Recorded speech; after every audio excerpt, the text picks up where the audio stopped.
Hello students, मैं Nalin from जेपीआईटी Nalanda से। आज मैं फिर से आप लोगों के लिए बहुत ही इंटरेस्टिंग वीडियो लेकर आया हूं, जिसके माध्यम से मैं आप लोगों को आज यूनिट एंड डायमेंशन का जो हम लोग यूज पढ़ने वाले हैं, है ना। यूनिट एंड डायमेंशन चैप्टर बहुत अच्छे से बता चुका हूं, पढ़ा चुका हूं, पहला और दूसरा दूसरा लेक्चर में, है ना। आज हम लोग डायमेंशनल इक्वेशन का क्या यूज है, इसके बारे में बहुत अच्छे तरीके से पढ़ते हैं। अक्सर विद्यार्थी को इस टॉपिक में दिक्कत होता है, खासकर सिस्टम को कन्वर्ट करने में। सीजीएस सिस्टम से एमके सिस्टम में कन्वर्ट करना हो तो वहाँ दिक्कत होता है, एमके सिस्टम से सीजीएस सिस्टम में कन्वर्ट करना हो तो यहाँ दिक्कत होता है, परेशानी होता है। तो मैं विश्वास दिलाता हूँ कि इस वीडियो को देखने के बाद आपको ये समस्या खत्म हो जाएगा। और वीडियो को पूरा देखिएगा, इसमें मैं आपको 3 प्रॉब्लम बताऊंगा सिस्टम को कन्वर्ट करने के लिए। फिर मैं नेक्स्ट यूज चलूंगा सिस्टम ऑफ जो इक्वेशन है उसमें बताऊंगा check correctness of physical quantity. तो चलिए, आज हमारा है यूनिट एंड डायमेंशन का lecture 3।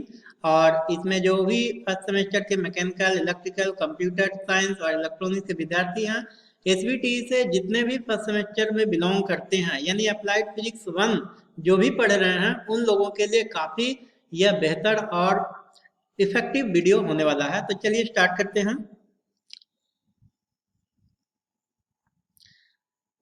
To find use of dimension, है ना। यूज ऑफ डायमेंशन हम लोग पढ़ने वाले हैं, आयाम का उपयोग। To find the unit of a given physical quantity in a given system of unit, यानी डायमेंशन का हम क्या यूज करते हैं किसी भी दिए गए सिस्टम में भौतिक मात्रा की इकाई को खोजने के लिए। तो इसका तो हम पहले ही बहुत सारे वीडियो बना चुके हैं इसके ऊपर, है ना। चलिए नेक्स्ट यूज देखते हैं। टू फाइंड,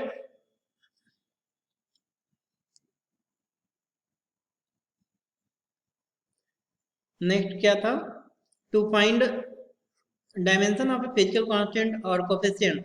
दूसरा का था भौतिक स्थिरांक या गुणांकों के आयाम ज्ञात करने के लिए, है ना। तो ये सारा चीज हम लोग देखने वाला है। टू तीसरा यूज क्या है, to convert a physical quantity from one system of unit to another. यही अभी अभी आप लोगों को ये डिस्कस करने वाले हैं, जिसमें कि अधिकांश विद्यार्थियों को प्रॉब्लम होता है। तो आप वीडियो को देखने के बाद जरूर एनालाइज कीजिएगा, और मैं विश्वास दिलाता हूँ कि ये आप आज 100% सीख जाएंगे। 11th क्लास के जो विद्यार्थी हैं, बिहार बोर्ड या सीबीएसई बोर्ड, उनके लिए भी काफी इफेक्टिव वीडियो साबित हो सकता है, अगर वो अच्छे तरीके से देखे और समझने का प्रयास करे तो चलिए देखते हैं नेक्स्ट। नेक्स्ट हम लोग डायमेंशन का यूज देखते हैं। To check the dimensional correctness of a given physical quantity, given relation, है ना।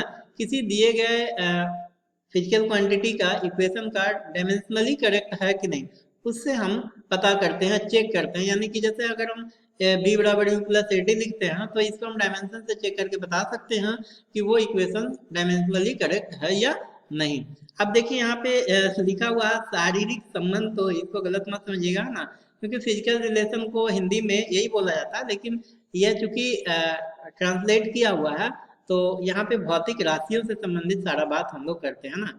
As a research tool to drive new relation, नए संबंधों को प्राप्त करने के लिए हम लोग रिसर्च टूल की तरह यूज करते हैं डायमेंशनल इक्वेशन का। तो सबसे पहले देखिए, ये बहुत सारे फिजिकल क्वांटिटीज दिया हुआ है आपको।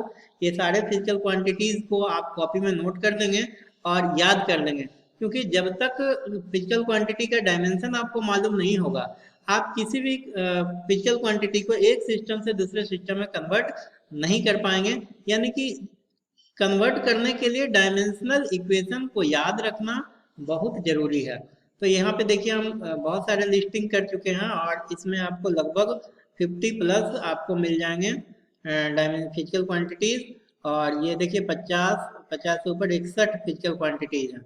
तो हम चर्चा करने वाले हैं conversion of system of equation, यानी एक सिस्टम से दूसरे सिस्टम में हम किस तरह से किसी भी भौतिक राशि को कन्वर्ट करते हैं। तो चलिए, मेरा सबसे पहला सवाल है, सबसे पहला मेरा क्वेश्चन है, convert convert 1 newton into dine.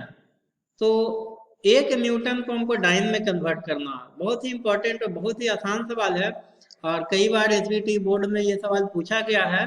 इसके अलावा बिहार बोर्ड से जो इंटर के एग्जाम देते हैं, वहाँ भी पूछा जाता है, और भी बोर्ड में ये क्वेश्चन पूछा जाता है। अगर यही सवाल कंपटीशन में पूछा जाता है, तो बस ये सवाल पूछा जाता है, 1 न्यूटन एक न्यूटन जो है किसके बराबर, कितने के बराबर होता है? तो एक न्यूटन जो है 1 न्यूटन कितने के बराबर होता है? 10⁵ डाइन के बराबर होता है। तो ध्यान से सुनिएगा, डाइन क्या है, न्यूटन क्या है, इसको अच्छे तरीका से आज हम क्लियर करने वाले हैं। तो चलिए शुरू करते हैं। तो क्वेश्चन हो गया मेरा 1 न्यूटन को डाइन में बदलना है, ठीक है। तो सबसे पहले ये पकड़ना है कि न्यूटन है क्या। तो न्यूटन जो है ऐसा यूनिट है फोर्स का, और डाइन जो है ऐसा ही नहीं, सॉरी, सीजीएस यूनिट है फोर्स का। यानी कि न्यूटन को ऐसा यूनिट से हमको, या ऐसा यूनिट को एमके सिस्टम के नाम से भी जानते हैं, यानी एमके सिस्टम से हमको सीजीएस सिस्टम में कन्वर्ट करना है, यानी फोर्स को। तो देखिए यहाँ पे इसी क्वेश्चन को दूसरे तरीके से लिखा गया, कन्वर्ट फोर्स 1 kg मीटर पर second square into CGS system. यानी इसको सीजीएस में बदलना, gram centimetre per second square में बदलना। तो सबसे पहले तो जो दिया हुआ फिजिकल क्वांटिटी है इसको रिकॉग्नाइज करेंगे। तो रिकॉग्नाइज करने के बाद हमें क्या मिला, ये दिया हुआ फिजिकल क्वांटिटी फोर्स है। क्या है? फोर्स है। अब फोर्स का हमें फंडामेंट, ये डायमेंशन क्या होता है ये पता करना है। तो फोर्स का देखिए डायमेंशन यहाँ क्या है, given physical quantity is force, ये पता कर लिए। सबसे पहला काम यही करना है, कन्वर्सन ऑफ यूनिट में सबसे पहला काम यही करना है, जो दिया हुआ फिजिकल क्वांटिटी है इसको फाइंड आउट करना है। इसके बाद उसका डायमेंशनल इक्वेशन निकालना है। तो क्या हमें डायमेंशनल इक्वेशन मिलेगा फोर्स का, M L into T minus two. M L का मतलब हुआ मास पर एक डायमेंशन, लेंथ पे एक डायमेंशन, और टाइम पे -2 डायमेंशन। इसको पता करने के बाद फिर से हम क्या करते हैं कि चूंकि हम जानते हैं कि मास पे ए पावर, जो फार्मूला हम लोग ड्राइव कर चुके थे पहले, इसको ये लिख लेते हैं। मास का जो डायमेंशन है मान लेते हैं और ए इक्वल टू 1, लेंथ पर का जो डायमेंशन है वो बी और बी इक्वल टू 1, और टाइम पर का जो डायमेंशन है सी इक्वल टू -2। देखिए यहाँ से कहाँ से आया -1, 1 2 माइनस और -2, जो देखिए इस पर जो डायमेंशन था ना इसको ए माना, ठीक है, मास पर के डायमेंशन को ए इक्वल टू 1 मान लिया। इस पर का डायमेंशन बी माना और बी इक्वल टू 1 मान लिया। इस पर के डायमेंशन, ए टाइम पर के डायमेंशन को सी माना, सी इक्वल टू -2 मान लिया। तो अब चलिए, अब हम आगे बढ़ते हैं। अब हम क्या करेंगे, फ्रॉम गिवन डाटा, जो डाटा हमें दिया हुआ है, क्या दिया हुआ, जो डाटा दिया हुआ यानी एमके सिस्टम दिया हुआ, उसको लेफ्ट साइड लिखेंगे इस तरह से, कॉपी के बीच में इस तरह से लाइन फाड़ लेंगे, और लाइन खींचने के बाद जो दिया हुआ उसको लेफ्ट साइड लिखेंगे, और जिसको निकालना है उसको राइट साइड लिखेंगे। तो देखिए हमको जो दिया हुआ डाटा है वो एमके सिस्टम में है, दिया हुआ डाटा एमके सिस्टम में है, और हमें जाना किस में है, सीजीएस सिस्टम में। इसलिए एमके सिस्टम को देखिए हम लेफ्ट साइड लिख लिए और सीजीएस सिस्टम को राइट साइड लिख लिए।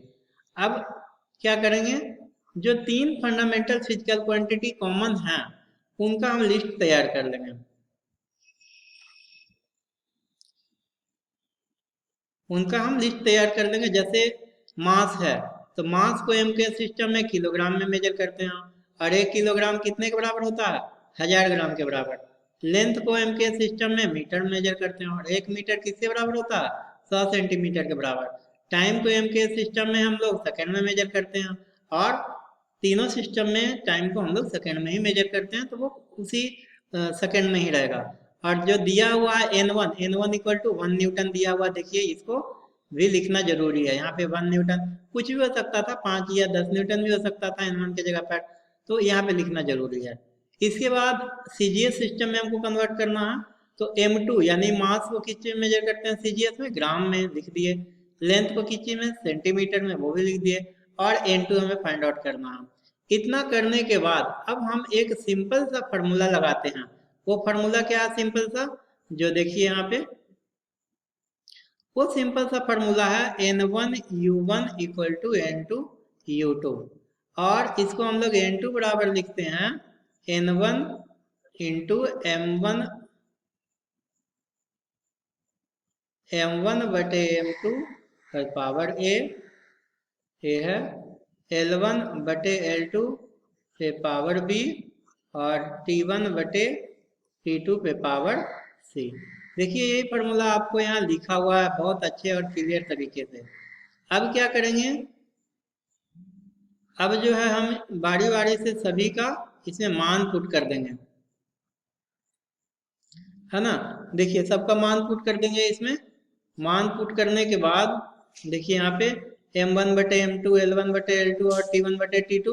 तो m1 देखिए यहाँ पे कितना 1000 ग्राम है, यहाँ पे 1000 लगा दिए। और यहाँ पे m2 कितना था 1 ग्राम है, तो यहाँ देखिए लिखना छूट गया है, 1 ग्राम होगा, है ना, 1 ग्राम होगा। फिर m2 कितना है, m2 सॉरी l2 l1 कितना है, तो l1 देखिए यहाँ पे 100 है ना, l1 100 सेंटीमीटर है, तो यहाँ पे 100 लिख दिए। और L2 कितना है 1 सेंटीमीटर, तो 1 सेंटीमीटर लिख दिए, है ना। उसी तरह से T1 और T2, T1 भी देखिए सेकंड में और ये भी सेकंड में होगा, तो 1 1 लिख दिए। इतना लिखने के बाद हम A, B और C, देखिए A का पावर कितना है, A का पावर 1, B का भी पावर 1 और C का पावर -2।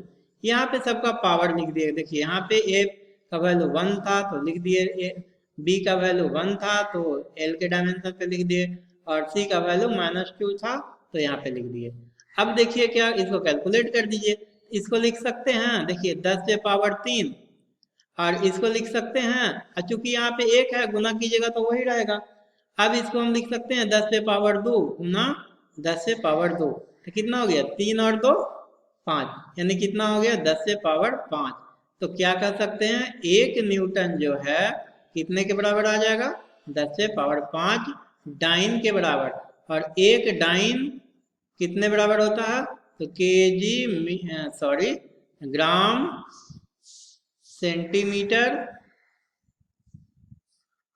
पर सेकेंड स्क्वायर के बराबर। एक डाइन कितने के बराबर, ग्राम सेंटीमीटर, फिर से यहाँ देखिए gram centimetre per second square के बराबर।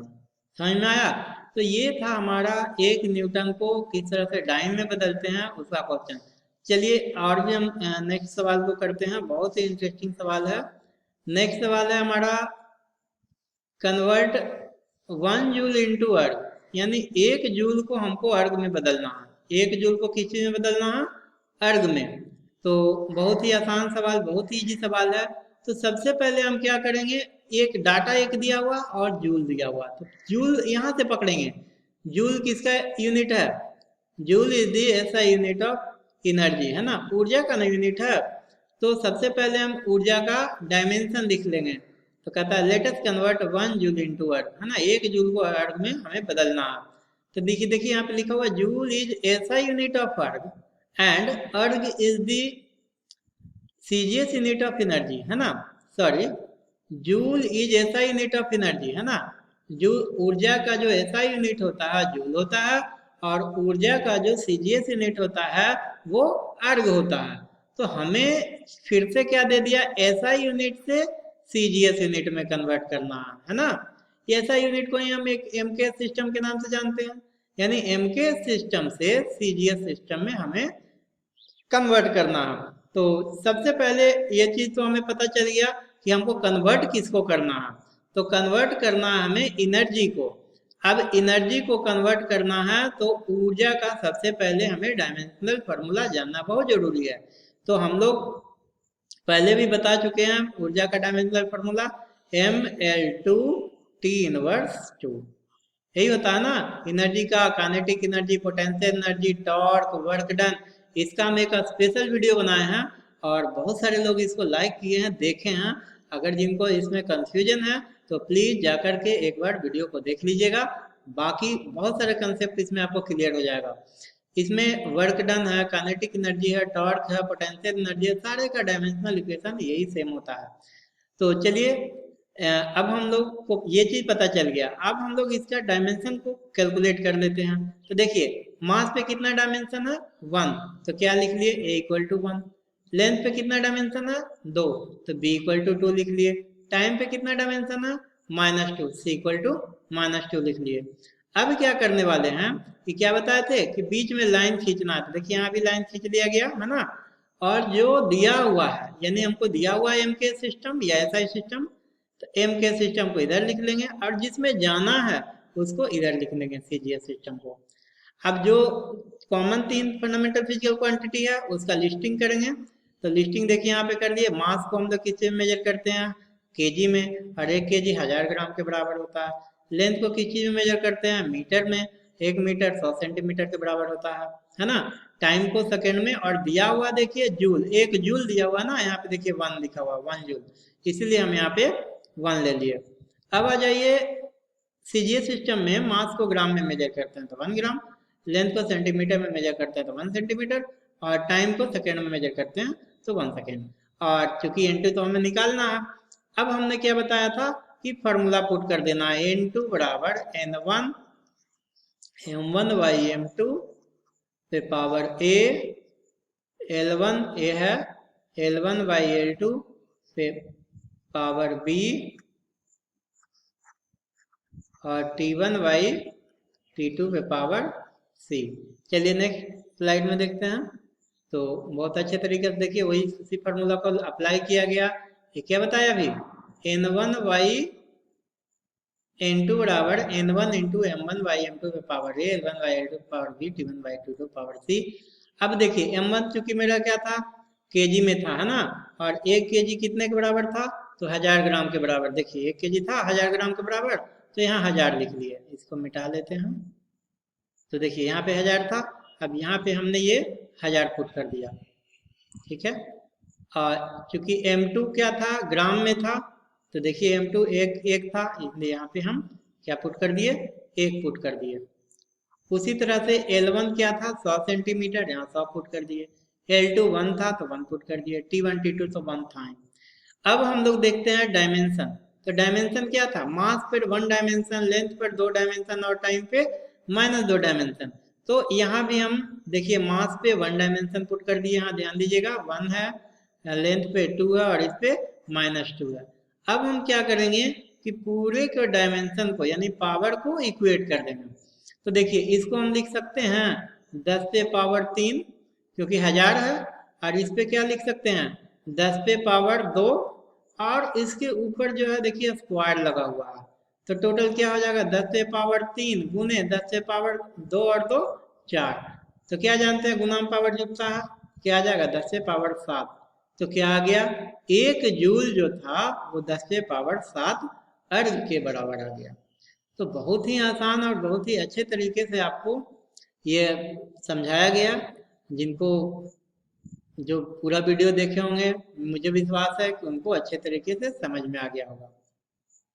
जिनको नहीं समझ में आया है, देखिए नेक्स्ट एक और प्रॉब्लम बता रहे हैं, उसमें आपको निश्चित तौर पे कंसेप्ट क्लियर हो जाएगा। तो चलिए देखते हैं नेक्स्ट क्वेश्चन को हम लोग समझते हैं। नेक्स्ट है आप लोगों का the value of G, capital G in CGS system is 6.61 का 10⁻⁸ डाइन, यहाँ डाइन है DYN होना चाहिए, डाइन सेंटीमीटर स्क्वायर पर ग्राम स्क्वायर। यानी कि यूनिवर्सल ग्रेविटेशनल कांस्टेंट का ये मान सीजीएस सिस्टम में दिया हुआ है ना। किस चीज में दिया हुआ है? सीजीएस सिस्टम में। हमको किस चीज में कन्वर्ट करना है इसको? तो इसको कन्वर्ट करना है एसआई सिस्टम या एमकेएस सिस्टम में। तो चलिए सबसे पहले हम इसका डायमेंशनल फार्मूला लिख लेते हैं कैपिटल जी का। तो इसका भी हम डायमेंशनल फार्मूला निकालने के लिए सिखा चुके हैं, एक स्पेशल वीडियो दिए हुए हैं, वीडियो के प्लेलिस्ट में जाइएगा। तो सबसे पहला वीडियो मैं उसी से स्टार्ट भी किया था चैनल, उसको जरूर देख लीजिएगा। चलिए देखिए इसका जो डायमेंशनल फार्मूला होता है कैपिटल जी का, वो है M inverse LQ T inverse 2, यानी कि M पे -1 डायमेंशन, L पे 3 डायमेंशन, और टाइम पे -2 डायमेंशन। तो देखिए हम यहाँ पे कैलकुलेट कर दिए, A equal to -1, B equal to 3 और C इक्वल टू -2, है ना। A इक्वल टू देखिए यहाँ -1 हुआ, B इक्वल टू 3 हुआ, और C इक्वल टू -2 हुआ। तो चलिए अब हम लोग आगे बढ़ते हैं। यहाँ पे हमने क्या बताया कि जो दिया हुआ है, हमको दिया हुआ इस बार क्या है, देखिए सीजीएस सिस्टम दिया हुआ है, लाना क्या है? MKS system. तो क्या बताए थे, जो दिया हुआ वो रहेगा उसको लेफ्ट साइड, और जिसमें जाना उसको राइट साइड। तो इस बार दिया हुआ सीजीएस सिस्टम, इसलिए लेफ्ट साइड लिख दिए, और जाना है एमकेएस सिस्टम या एसआई सिस्टम में, तो इसको राइट साइड लिख दिए। अब जो जो चीज दिया हुआ है उसको टेबुलेट कर लेते हैं टेबल के माध्यम से, और उसके बाद हम फार्मूला लगा के कैलकुलेट कर देंगे। तो n1 देखिए 6.67 क्रॉस 10 पर -8 दिया हुआ है। m1 को ग्राम यानी मास को तो हम लोग ग्राम में ही मेजर करते हैं, तो 1 ग्राम लिख दिए। L1 यानी लेंथ को तो सेंटीमीटर में मेजर करते हैं, तो 1 सेंटीमीटर, और टाइम को सेकेंड में। N2 हमें निकालना है, M2 केजी में है ना, 1 केजी में कितना ग्राम होता है, तो 1000 ग्राम, इसको कन्वर्ट कर लिए। L2 L2 यानी लेंथ को मीटर में मेजर करते हैं, और 1 मीटर को हम लोग कितना लिखते हैं, 100 सेंटीमीटर के बराबर। और T2 जो है मेरा सेकेंड, इसमें भी और इसमें भी बराबर है। तो चलिए अब हम लोग फॉर्मूला लगा देते हैं। क्या आज बताए थे फॉर्मूला बताए थे, N2 equal to N1 M1 by M2 पे पावर A, फिर L1 बाई L2 पे पावर B है ना, और T1 बाई T2 पे पावर C। ये मेन फार्मूला, इसको भूलिएगा मत। देखिए लिखा हुआ है M1 by M2, L1 by L2 और T1 बाई T2, इस पे पावर A, पावर B और पावर C। अब सबको पावर को लिख दीजिए। यहाँ पे क्या है का वैल्यू -1, तो देखिए यहाँ पे -1 पुट कर दिया गया है ना, यहाँ -1। B पर कितना वैल्यू है 3, तो देखिए यहाँ 3 पुट कर दिया। T पे वैल्यू कितना -2 पुट कर दिया। अब सबको ध्यान दीजिएगा, M1 इसको पहले डिलीट कर लेते हैं तब क्लियर हो जाएगा। M1 क्या था, देखिए M1 कितना 1 ग्राम है, तो देखिए यहाँ 1 लिखा हुआ है। ये तो N1 का वैल्यू हो गया यहाँ से यहाँ तक 6.67 क्रॉस 10 पर -8, ये जो लिखे हैं। M1 का मान 1, M2 का मान देखिए 1000 ग्राम है, तो इस बार 1000 को नीचे लिखा गया है। यही चीज है, क्योंकि M2 का मान है ना 1000। अगर M1 का मान रहता तो ऊपर में लिखते, M2 का इसलिए नीचे लिखे। फिर देखिए यहाँ पे L1 का मान है 1 सेंटीमीटर, तो यहाँ देखिए 1 सेंटीमीटर लिखा गया है। और L2 का मान है 100, तो 100 यहाँ नीचे लिखा गया। T1 दोनों में तो सेकेंड सेम ही होगा, तो 1/1। अब पावर भी सबको लिख दिए, -1 पावर, 3 पावर और -2 पावर। अब कैलकुलेट कर देंगे, तो देखिए यहाँ पे आप हम कैलकुलेट करते हैं, ध्यान से देखिएगा क्या लिखा हुआ है। N2 equal to 6.67 cross 10 to the power -8 into. अब ये ध्यान देने की बात है कि इसको लिख सकते हैं 10 पावर 3 नीचे में, और जब यही 10 पावर 3 नीचे से ऊपर जाएगा तो माइनस बन जाएगा। तो देखिए क्या हो जाएगा, 10 पावर -3 हो जाएगा, नीचे से ऊपर लेके चले गए, और ऑलरेडी इस पे -1 पावर पहले से है, तो क्या हो जाएगा, -1 पावर और हो जाएगा।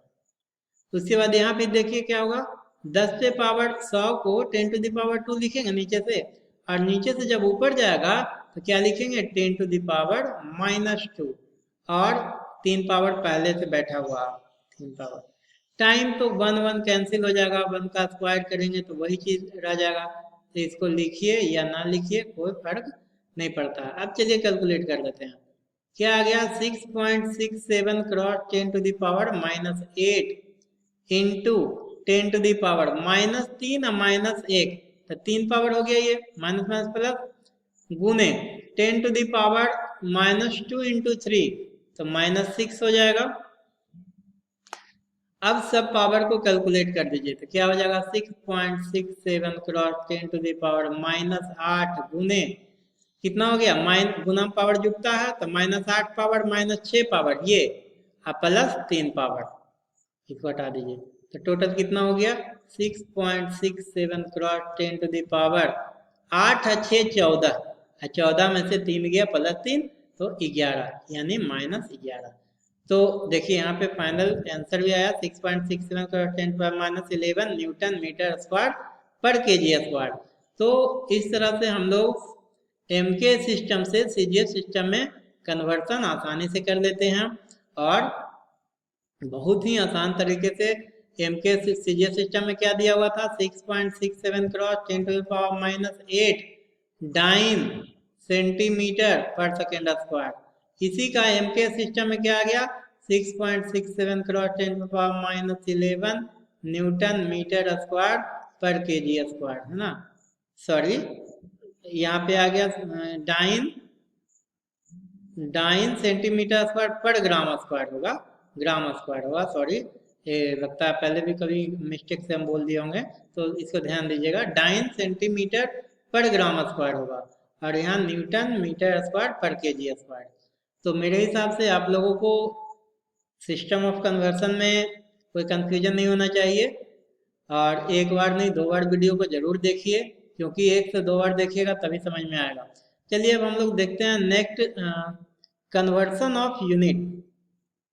कन्वर्सन ऑफ यूनिट तो हम लोग देख लिए एक यूनिट से दूसरे यूनिट में। अब हम लोग देखते हैं check correctness of a physical quantity, यानी भौतिक राशियों का करेक्ट है कि नहीं। देखिए ये हम लोग पढ़ने वाले हैं, किसी दिए गए डायमेंशनल इक्वेशन का करेक्ट है कि नहीं, है ना। To check the dimensional correctness of a physical relation. तो कैसे चेक करेंगे, जो देखिए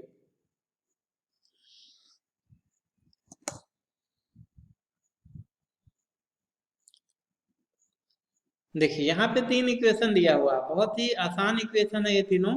और इसको हम लोग डायमेंशन के सहायता से चेक करेंगे कि ये इक्वेशन सही है या नहीं है ना। देखिए डायमेंशन का कितना महत्वपूर्ण यूज है इक्वेशन को करेक्टनेस चेक करने में, है ना।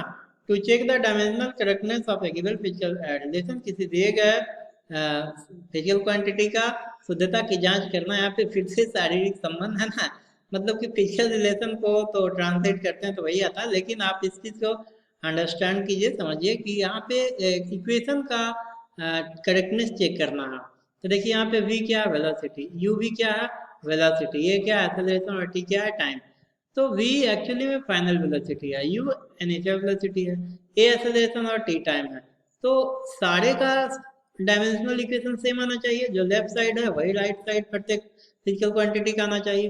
तो चलिए हम शुरू करते हैं। अगर हम v की बात करें तो वेलोसिटी कैसे डिफाइंड है, डिस्प्लेसमेंट बाई टाइम से। और अगर हम इसका डायमेंशनल इक्वेशन लिखना चाहें तो क्या होगा, L into T inverse. u भी मेरा वेलोसिटी ही है, इसलिए u का भी डायमेंशनल इक्वेशन क्या होगा, L इंटू टी इनवर्स। अब आ जाइए at पे, तो at का क्या हो जाएगा, a तो मेरा एक्सेलरेशन है, तो change in velocity by time. तो वेलोसिटी वेलोसिटी बाई टाइम यहाँ लिख देते हैं, आई इंटू टाइम।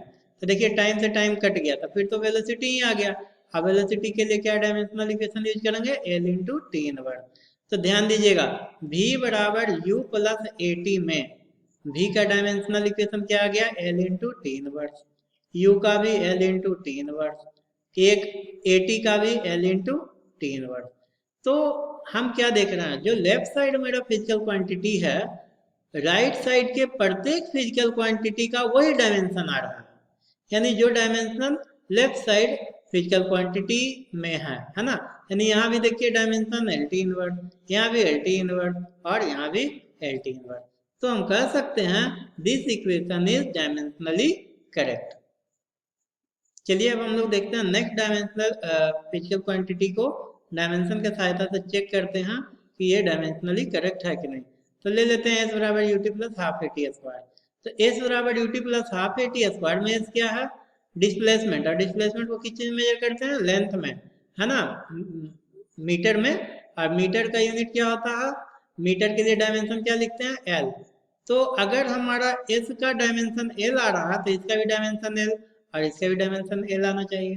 तो चलिए चेक करते हैं। तो सबसे पहले उठाते हैं हम यू टी को, u इंटू टी। u क्या था मेरा, वेलोसिटी। वेलोसिटी कैसे डिफाइंड है, तो डिस्प्लेसमेंट बाई टाइम से। और देखिए यहाँ टाइम ये मल्टीप्लाई है टाइम से, यहाँ भी टाइम मल्टीप्लाई कर दीजिए, तो टाइम से टाइम खत्म हो जाएगा। फिर से आ गया डिस्प्लेसमेंट। डिस्प्लेसमेंट को किस में मेजर करते हैं, मीटर में। मीटर के लिए डायमेंशन क्या यूज करते हैं, एल। तो देखिए इस फिजिकल क्वांटिटी का भी डायमेंशन एल आ गया। अब हमारे पास क्या है, हाफ ए टी स्क्वायर। तो हाफ ए टी स्क्वायर को हम लोग, यहाँ पे हाफ तो न्यूमेरिकल वैल्यू, इसलिए इसका कोई डायमेंशन होगा नहीं। अब बचा ए इंटू टी स्क्वायर। तो ए इंटू टी स्क्वायर में ए तो वेलोसिटी है, वेलोसिटी कैसे डिफाइंड है, तो डिस्प्लेसमेंट सॉरी ए एक्सेलरेशन है। एक्सेलरेशन कैसे डिफाइंड है, change in velocity by time.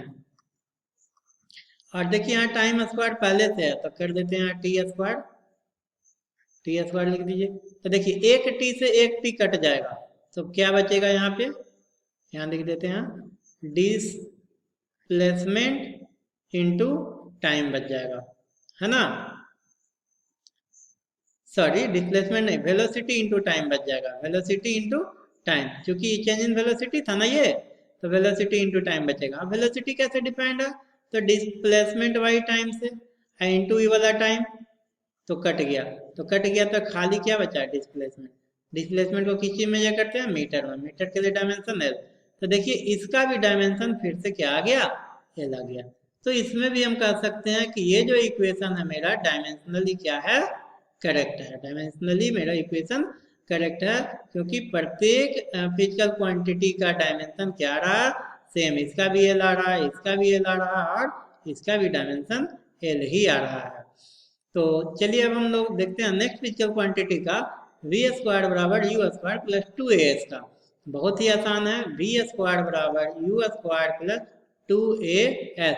अब देखिए फिर से यहाँ v क्या है, वेलोसिटी, और वेलोसिटी का डायमेंशन क्या जानते हैं, एल इंटू टी इनवर्स। अब चूंकि इस पे क्या लगा हुआ है, स्क्वायर, है ना, स्क्वायर लगा हुआ है, तो यहाँ भी हम लोग स्क्वायर कर देंगे। तो एल इंटू टी इनवर्स का स्क्वायर, स्क्वायर लगाएंगे तो क्या आ जाएगा, एल पे 2 डायमेंशन और टी पे -2 डायमेंशन।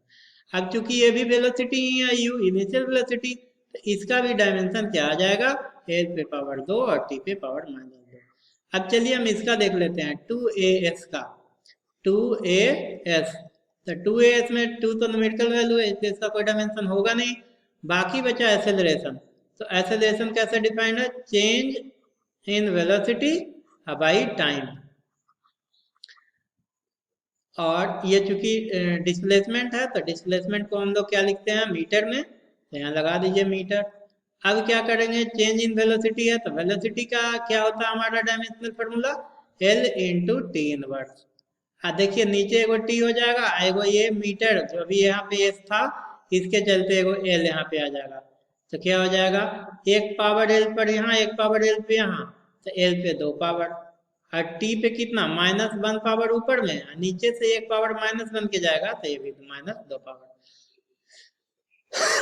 तो देखिए यहाँ पर भी हमारा क्या आ गया, इसका भी डायमेंशन एल पे पावर 2 टी पे पावर -2, इसका भी क्या आ गया डायमेंशन, एल पे पावर 2 टी पे पावर -2, इसका भी डायमेंशन आ गया एल पे पावर 2 टी पे पावर -2। तो हम क्या देख रहे हैं कि लेफ्ट साइड जो भी डायमेंशनल इक्वेशन है, राइट साइड के प्रत्येक फिजिकल क्वांटिटी का वही डायमेंशनल इक्वेशन आ रहा है। तो कह सकते हैं कि ये भी मेरा इक्वेशन जो है डायमेंशनली करेक्ट है। इस तरह से आप और भी फिजिकल क्वांटिटी को लेकर के चेक कर सकते हैं डायमेंशनली करेक्ट है या नहीं है। बहुत सारे फिजिकल क्वांटिटी है, जैसे काइनेटिक एनर्जी का ले सकते हैं, हाफ एम वी स्क्वायर होता है ना। पोटेंशियल एनर्जी का ले सकते हैं, mgh होता है। फिर आप आइंस्टीन इक्वेशन ले सकते हैं, E equal to mc square होता है ना। या फिर और भी ले सकते हैं आप, time period of simple pendulum T equal to 2 pi under root LYG होता है ना। तो ये सारे फिजिकल क्वांटिटीज को आप डायमेंशन के सहायता से चेक कीजिए और बताइए कि ये डायमेंशनली करेक्ट है या नहीं। और अगर किसी को दिक्कत हो तो व्हाट्सएप नंबर पर डायरेक्ट कांटेक्ट कीजिए। वीडियो अगर अच्छा लगा हो तो लाइक कीजिए, सब्सक्राइब कीजिए, दोस्तों तक शेयर कीजिए। Thank you.